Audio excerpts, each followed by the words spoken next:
জাতীয় সংসদ সদস্যদেরকে আরও বেশি বিশেষজ্ঞ বানিয়ে সদস্যদের বিশেষজ্ঞ বানা অথবা বিশেষজ্ঞ সদস্য তৈরি করার মধ্য দিয়ে জাতীয় সংসদকে অনেক বেশি স্ট্রেনথেন করা যায়, শক্তিশালী করা যায় এবং জাতীয় সংসদের ভূমিকার মধ্য দিয়ে জাতির প্রতি অনেক বেশি অবদান রাখা যায়। বাংলাদেশের সংসদীয় ইতিহাসে সংসদ সদস্য এবং মন্ত্রী প্রতিমন্ত্রীগণদের সাথে যে ওরিয়েন্টেশন প্রোগ্রাম বা অনেকটা ট্রেনিং সেশনের মতো এর ইতিহাস আছে। শহীদ রাষ্ট্রপতি জিয়াউর রহমান সংসদ সদস্যদের বিভিন্ন বিষয়ে এরকম ট্রেনিং কোর্স নিতেন। এটা আমরা বলেছি পির লার্নিং, মানে আমরাই নিজেরা আলোচনা করে নিজেদেরকে সমৃদ্ধ করব। এই সেশনটা সেরকম, এটা কোনো ট্রেনিং সেশন বললে এটা একটু অবমাননা করা হবে সবাই মাননীয় সংসদ সদস্য। আমরা দেখেছি এই জাতীয় সংসদের কাছে বাংলাদেশের এবং বিশ্বের অনেক বেশি প্রত্যাশা আছে। এই সংসদের কাছে পৃথিবীর দৃষ্টি অনেক গভীর। আমরা কি প্র্যাকটিস করছি, কিভাবে আমরা এস্টাবলিশ করব আমাদের সংসদীয় কালচার। বাংলাদেশের তো অবশ্যই এটা আমাদের জাতীয় জীবনের ইতিহাসে এই সংসদকে আমরা স্মরণীয় করে রাখতে চাই, যাতে একটা ছাত্র গণ অভ্যুত্থানের মধ্য দিয়ে নতুন প্রত্যাশা যা সৃষ্টি হয়েছে জনমনে, সেই প্রত্যাশা যাতে আমরা পূরণ করতে পারি। এখন কথা হলো আমরা কিভাবে সেটা করতে পারব।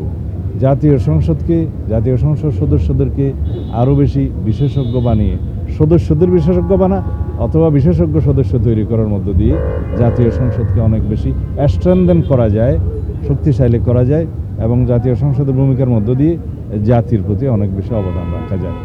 আমরা দেখেছি 296 জন সংসদ সদস্যের যে গ্যাজেট নোটিফিকেশন হয়েছে, ওথ টেকিং হয়েছে, তার মধ্যে 219 জন হচ্ছে নবীন, প্রথমবারের মতো এসছেন। সপ্তমবারের মতো শুধু একজন এসছেন, আর দ্বিতীয় তৃতীয় চতুর্থবারের মতো দ্বিতীয়বার এসছেন 32 জন, বাকি তৃতীয়বার চতুর্থবার এসছেন 15 জন, 9 জনে করে। এই যে 219 জন নবীন সদস্য, তাদেরকে পার্লামেন্টারি প্র্যাকটিসের সাথে আমরা বলেছি যে আরও কিছু নর্মস আমাদের শেখাতে হবে।